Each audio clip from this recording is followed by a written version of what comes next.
I would like to thank the people of Narok for standing with Baba and me in the last elections. We won. We won, and God knows that. But the usual thieves, the usual criminals took away our victory. But God knows they'll pay for it one day. You cannot just keep on disenfranchising the people, yet you think you're going to go far. We are having a lot of issues in Narok.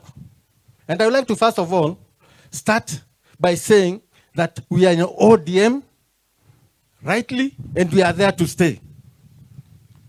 I was a member of parliament for Narok North between 2013 and 2022. In my first time, I was in TNA with Uhuru Kenyatta.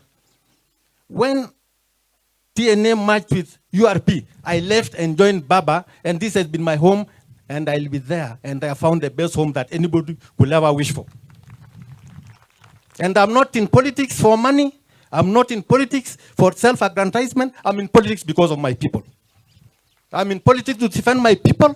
Whether I'm hungry, whether I'm thirsty, I know that is the water of life. It's just God and my people.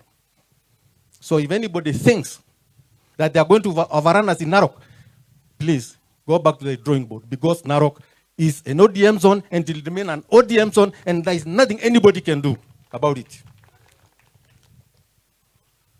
We have got a lot of challenges in Narok.